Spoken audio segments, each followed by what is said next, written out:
Homens de pouca ou mais idade, mas com uma experiência em comum, a de ser pai. Uma pequena palavra, mas que é capaz de transformar esses homens em grandes heróis, cada um com sua história. No programa de hoje, você vai conhecer alguns desses heróis que não são ficção, mas são capazes de dar a própria vida para salvar um filho. Pais Heróis. O NT Repórter está no ar.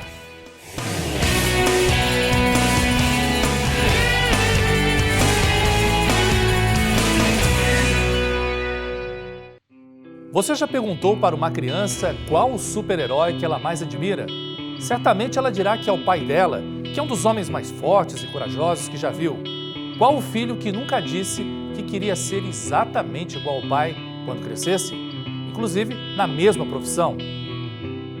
Mas às vezes, o destino traça outros caminhos e a profissão exercida pela figura paterna deixa de ser atraente para que possamos seguir a nossa verdadeira vocação. Porém, existem aqueles cujos caminhos acabam sendo o mesmo de seus pais, que não conseguem disfarçar a alegria em ver seus filhos seguirem a mesma carreira. Se filho de peixe, peixinho é, e filho de comerciante? Comerciante é. Por aqui, o comércio de produtos naturais está impregnado no DNA da família. Pegando gosto pela profissão, que já começou com seu avô e seguiu com seu pai, Tiago já é a terceira geração dos Stella, que se dedica às vendas. Na verdade, eu já comecei com 1 ano de idade, eu já ficava caminhando pela loja, né? Aí foi crescendo nisso, dentro da loja. Aí, quando você vai pegando uma certa idade, aí você começa a ver, você começa a perceber, né, que aquilo ali poderia ser o seu futuro. Porque quando a gente iniciou o trabalho aqui, o Tiago tinha 3 meses. 3 meses? É. E vocês já traziam ele aqui para a loja? Já, ele foi criado... Como é que era o comportamento dele aqui na loja, quando criança? Ele ficava derrubando a mercadoria para o chão e a gente tinha que ir atrás. E nisso tudo ele foi crescendo. E quando ele começou a vender, quantos anos mais ou menos ele tinha, ajudando vocês a vender? 9, 10 anos. Era um bom vendedor, Eloy? Era porque eles começaram a pegar tanto gosto que ele e a irmã dele, né? Eles pediam pra gente ficar lá atrás, para eles ficarem sozinhos, atendendo as pessoas, né?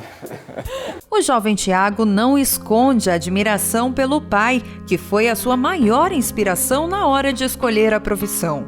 A fim de dirigir os negócios da família, ele se formou em administração. Aí as coisas começou a se encaminhar, né? Aí a gente foi vendo que daria certo e hoje estamos aqui. Apesar do seu Rubens ter sido o pioneiro do comércio de produtos naturais na família, ele deixa claro que não houve nenhum tipo de pressão na hora de optar pela profissão. Não, o negócio ocorreu naturalmente, né? Foram pegando gosto também, né, para as coisas naturais, né? E nós somos pioneiros aqui em Jacareí em produtos naturais. Agora, a tradição da família do Sr. Stella não para por aí. Se para um pai ver que um dos filhos seguiu sua carreira já é motivo de festa, o que dizer então quando todos eles optam pela mesma profissão? A gente se sente realizado, né? Graças a Deus. Eu posso me considerar muito feliz, né? De eles trabalharem com produtos naturais para a saúde do povo, né? E graças a Deus, Deus está abençoando o trabalho, está crescendo, né? E a gente sente-se cada dia mais realizado. Até aqui nos ajudou o Senhor. Então quer dizer, seu Rubens, que aqui foi a loja que há 30 anos tudo começou? Tudo começou. Então vamos entrar, que o seu Rubens trouxe a gente hoje aqui para conhecer. Então, olha, quem que é esse daqui, seu Rubens? Esse aí é o meu filho também. O seu filho, ele é o primogênito, tudo bom? Ele é o primogênito. É o Rubens? É o Rubens. Você, então, que foi o primogênito aí da família, que ficou com a loja aqui, onde tudo começou, que tá tocando essa lojinha? É isso aí. Legal, hein? E o senhor, como se sente em vê-lo aqui, onde o seu primeiro filho, onde tudo começou? Olha, eu me sinto privilegiada, né? Porque eu trabalhei sempre com meus filhos, né? Graças a Deus. Toda a família seguiu pela linha do comércio, né, Rubens? E como que é isso para você? Você pensava em ser outra coisa antes? Eu fazia curso de administração de empresa em São Paulo, né? Quando meu pai comprou aqui, eu parei o curso e vim para cá. Ah, então sempre foi na área da administração, dos negócios. Eu vim aqui, Ana, eu vim só para ajudar um pouco. E acabou ficando. E estou aqui até hoje. Os clientes ficam curiosos em ver que toda a família trabalha na mesma área. Eu acho que é sim, tenho curiosidade, sim, e é ótimo, né? Porque eu, por exemplo, sou uma pessoa que eu conheço, eu sou freguesa, comecei com ele, aí depois foi com o filho, agora tem o outro, né? A gente encontra o que tem aqui, que a gente confia nas pessoas daqui, confia há muito tempo já, né?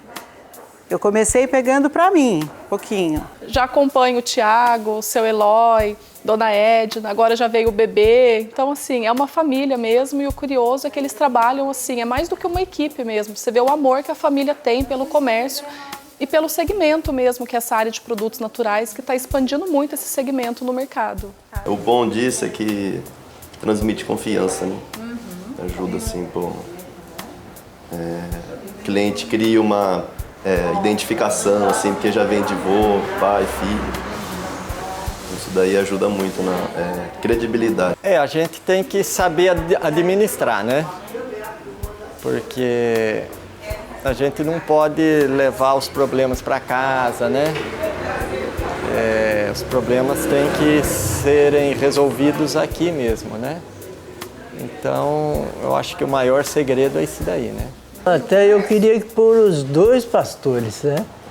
Mas um acabou sendo administrador e esse daqui é aqui na loja, né? Mas o senhor é feliz porque eles trabalham com o senhor, né? Muito feliz, né? De ter os filhos perto, né? Da gente, né? Como curiosidade, pai e filho revelam que começaram a carreira na área com a mesma idade. Foi. Eu tinha 24 anos quando iniciamos aqui em 1984. E o Tiago em 2007. 2008. E em 2008 o Tiago iniciou também com 24 anos. Também. O que aconteceu no caso entre meu pai e eu, aconteceu com o Tiago também, né? Naturalmente foi acontecendo, ele foi pegando gosto, né? E pra gente é uma alegria ver, porque é uma alegria quando o trabalho tem uma sequência, né? Não para no tempo, né? Então ele se renova, né? A loja foi se renovando no decorrer desses 30 anos. Todo filho se espelha nos pais, no pai ou na mãe, né, para ter um exemplo de vida. Esse exemplo de vida também engloba a área profissional.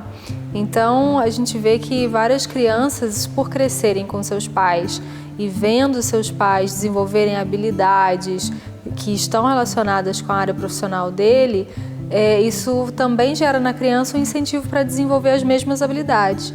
Então, por isso que algumas crianças, quando crescem, desenvolvendo essas mesmas habilidades, capacidades, escolhem as áreas profissionais relacionadas à área do pai ou da mãe. A esposa de Eloy conhece bem o marido, filho, sogro e cunhado e nos revela outra peculiaridade dos homens do clã Estela. Olha, os três, o Eloy é fleumático, né? Fleumático com um pouco de sanguíneo.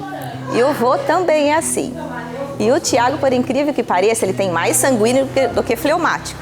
Mas ele é sanguíneo, tem o sanguíneo e o fleumático também. Então, eu admiro muito neles, assim, o jeitinho, a paciência de lidar com o público. Sabe que as mulheres têm aquele sétimo sentido, né? Eu acho que Se ela falou, é isso mesmo, né?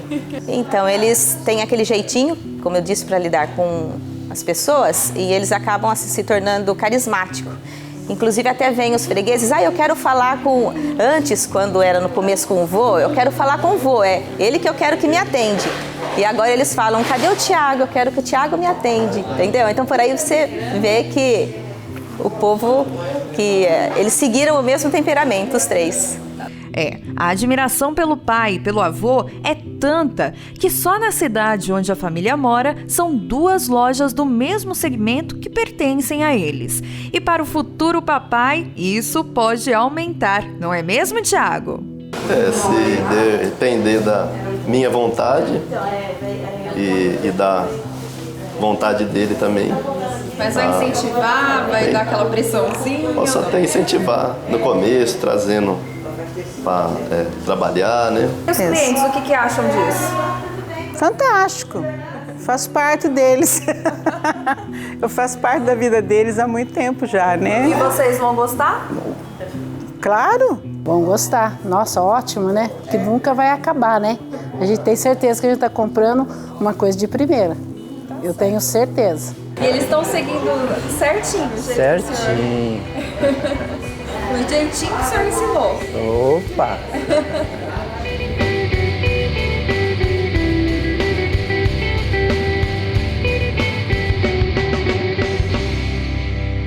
Até onde vai o amor de um pai por seus filhos? Situações de risco extremo e que exigem rápida reação, onde eles acabam sendo verdadeiros heróis de seus filhos. Vamos conferir histórias verídicas de homens que se doaram em meio a situações como essas. Verdadeiros heróis para seus filhos e para a sociedade.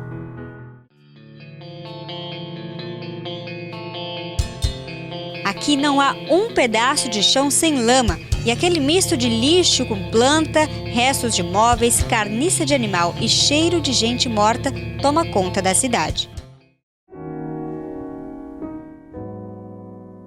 Quando o Nicolas já estava no ventre e a gente não sabia, a gente foi parar na igreja e num momento de oração falava com o Senhor que se eu não estivesse pronto para ter um filho, que Ele me tirasse quantos fosse necessário até eu estar pronto, preparado para educar uma criança para ele, não para o mundo. Acho que hoje esse é um dos principais desafios, né? Então, eu falava isso com ele, que eu queria um filho para servir a ele e não para servir ao mundo, né? Então, e ali ele já estava ali, a gente não sabia. Então, aquilo ali foi mais do que um ato de consagração, né? E o Senhor dizendo, você não vai passar pela perda de um outro filho. Esse realmente veio para fazer barulho. É difícil imaginar que em meio a uma tragédia como esta, houve espaço para uma bonita história de um pai e um filho que juntos lutaram pela vida. Foi através de um barulho que eu fui me assentando na cama, né? E aí veio tudo a desabar, né? E ele estava no berço, estava sozinho? Não, o Nicolas esse dia ele estava, como lá a gente teve que adaptar, porque estava chovendo muito, a gente não foi para casa, teve que adaptar uma caminha para ele no chão, com edredom, travesseiro, tapete, né? E foi isso que protegeu ele. E por que foi isso que o protegeu? Porque ele estava próximo de vocês? Estava próximo da gente. E como que aconteceu? Ele foi para longe de vocês? Não, na verdade ele continuou no mesmo lugar, né? No mesmo lugar, não teve nada que... só a terra que veio, né? A verdade foi essa. E você disse que você ficou longe dele no momento? Longe de onde eu estava preso, ele estava praticamente ao lado, né? Mas não junto. Você ficou preso? Sim. Aí como que você fez para ir até ele? Foi aquela história, né? De estar cavando e estar tirando as coisas até chegar onde ele estava, né? E ele chorava o tempo que ele ficou longe? Sim. Só parou o choro mesmo depois que veio pro colo, né? E como que foi o momento que ele veio pro colo ali com você? Esse momento foi né? Na verdade, felicidade por não ter acontecido nada com ele, né? E para ele foi aquele momento de porto seguro, né? Podia desabar tudo, mas ele estava onde ele deveria estar, né? Em janeiro de 2011, o imóvel onde Wellington, sua esposa, ex-sogra e o filho de apenas 6 meses de idade dormiam, foi invadido por terra molhada que deslizou de um barranco. A partir dali, foram mais de 14 horas que Wellington lutava pela vida.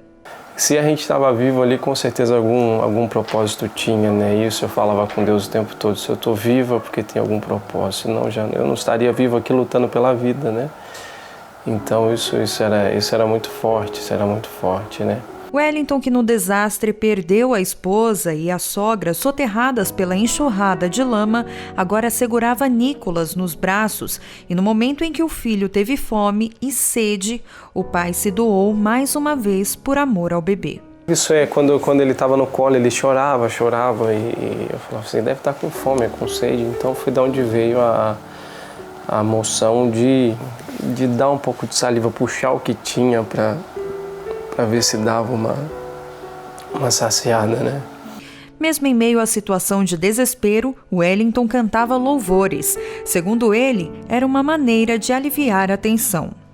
E durante todo o momento ali que a gente estava, o que me vinha no coração era o louvor, né? Era o louvor. Então foi o que eu cantei o tempo todo, foi o louvor, né? Justamente quando Você a gente... ainda tinha forças para cantar? Mas é justamente aí que Deus age, né? Na nossa fraqueza. Quando você não tem mais o que fazer, não tem para onde ir, não tem mais forças suas para lutar, é justamente aí que, assim, agora você está vendo que você só depende de mim, né? Então o que veio no meu coração foi o louvor. Então eu só louvava, e cantava e cavava. E assim fui indo, e quando eu estava lá quase já desistindo, que já tinha caído a segunda barreira, tudo tapou de novo, eu falava, Senhor, o que está acontecendo? Eu já estava quase saindo daqui. E aí foi quando gotejou algumas gotas de água na cabeça. Aquilo ali foi o que eu botei a boca, e aquilo ali foi o que deu força para justamente continuar a lutar pela vida ali, né? E assim foi. Então quando eu cheguei perto dele e vi que ele estava totalmente ali, todo o discernimento de tirar a fralda, tirar a roupa, só deixar ele com a camisa, deixar ele no calor do corpo, isso em meio àquilo tudo ali, se não for a ação do Espírito Santo, porque você, o ser humano tão mortal, acho que por mais que seja da natureza humana, acho que no momento de tanta confusão, o ser humano em si não conseguiria agir dessa maneira, né? Quando a gente está diante de uma situação de estresse, né, de emergência, de catástrofe, o nosso corpo reage, independente da maneira como a gente vai lidar com aquela situação. Então o corpo reage produzindo adrenalina, essa adrenalina vai para o sangue, e isso faz com que os músculos fiquem tensionados para reação, né, para lutar contra aquilo ou fugir.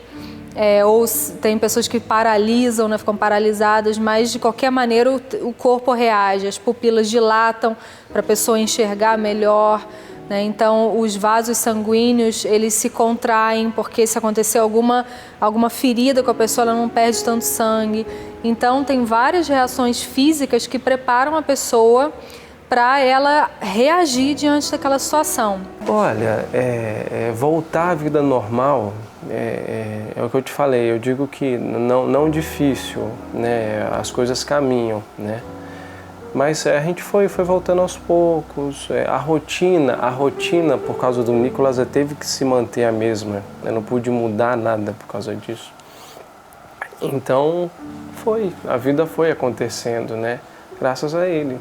Porque eu tinha que rir por causa dele, eu tinha que chorar por causa dele, eu tinha que fazer as coisas por causa dele, eu tinha que viver por causa dele, né? Então, na verdade, eu te digo que eu aprendi a viver, né? Acho que é o papel de uma criança, né?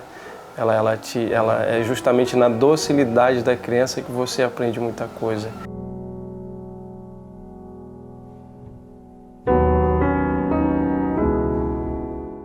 Quem vê Germano com seu filho no colo não faz ideia do sufoco que ele e a esposa Yara viveram há 2 anos. Pelo amor de Deus, meu filho tá nascendo, eu tô em casa, eu não sei. O que eu faço aqui, pelo amor de Deus? Calma, Céu, fica tranquilo. Deita sua esposa. Ela tá deitada. Ela tá respirando bem? Tá, ela tá ofegante. Tá aparecendo a cabeça dele aqui já, pelo amor de Deus. Pega a criança, segura a cabecinha dela, não puxa. Não dá pra pegar ainda. Tem como mandar uma ambulância? Vou mandar uma ambulância. Só que, enquanto isso, você vai ter que ajudar ela. Tá. Encaixa a sua mão perto da cabecinha da criança, não puxa. Ô, meu Deus. Senhor, Oi. não tem nada enrolado no pescoço da criança.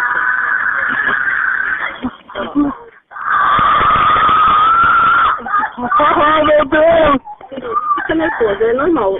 Ah, meu Deus, meu filho. Casa. Senhor. Oh, meu Deus. Alô. Senhor.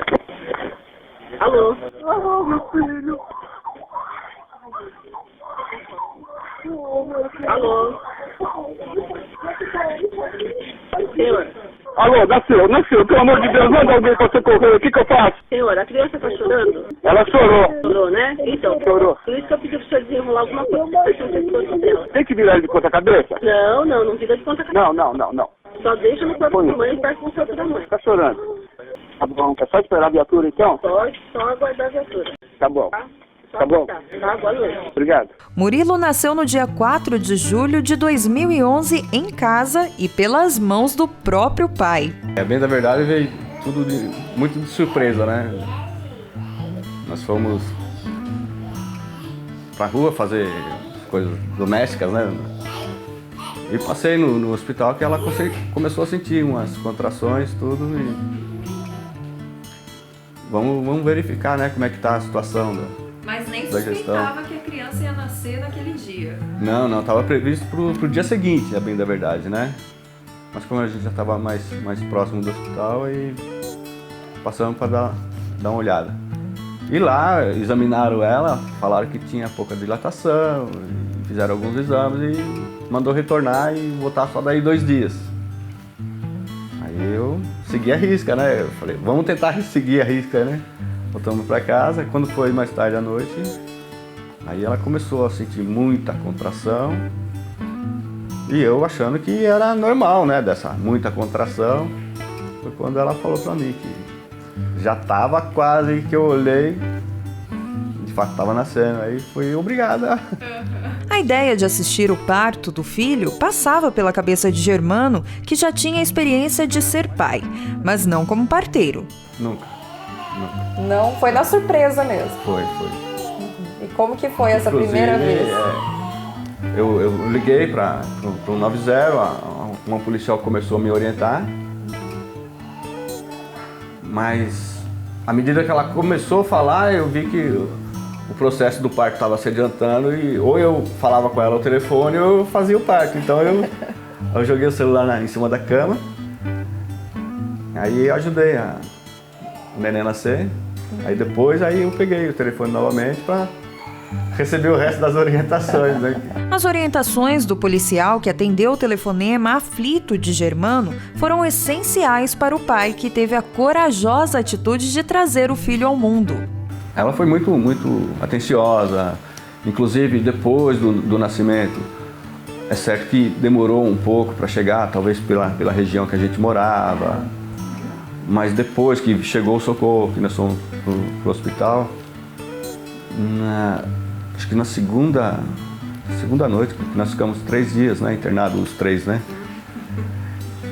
Aí o policial que foi atender a gente, ele levou uma lembrancinha pro Murilo e quis saber como é que ele estava, tudo. Eu achei bem interessante, assim, a atitude dele. O que deve ter sido a força motriz para ele agir dessa maneira foi o afeto envolvido, porque por mais que ele não conhecesse o filho, tem toda uma expectativa do nascimento do filho, já tem um amor por aquele bebê que vai nascer, né? Tem um amor pela mulher que está naquela situação e que precisa de uma ajuda. Então, esse afeto, esse propósito de vida faz com que a pessoa tenha uma reação de superação, né, de resiliência, no momento em que geralmente ela fugiria ou se paralisaria diante daquela situação. Eu vejo assim de uma maneira muito bonita, porque eles são bem próximos, né? Sempre estão juntos, eu tô com ele durante o dia, o pai chega e pronto. Ele me esquece e gruda no pai dele, é bem próximo os dois. Foi um parto especial, né? Muito especial. E faria de novo com outra criança que possivelmente você viesse a ter? Se fosse o caso, sim, com certeza. Até porque agora a gente já tem um pouquinho de experiência, né? Enquanto você não tem filho, você não sabe realmente qual é o sentido da vida. Não sabe, é a pura verdade. Você não sabe de nada. No momento que você tem um filho, você sabe o que é viver, você sabe o que é amar, você sabe o que é se doar, você sabe o que é se envolver, né, o que é respeitar. Como que você definiria o amor que você tem pelo seu filho? Não tem definição, não tem definição, não tem como definir. É a palavra em si, né? É uma coisa muito complexo. Você daria vida por ele? Com certeza, com certeza.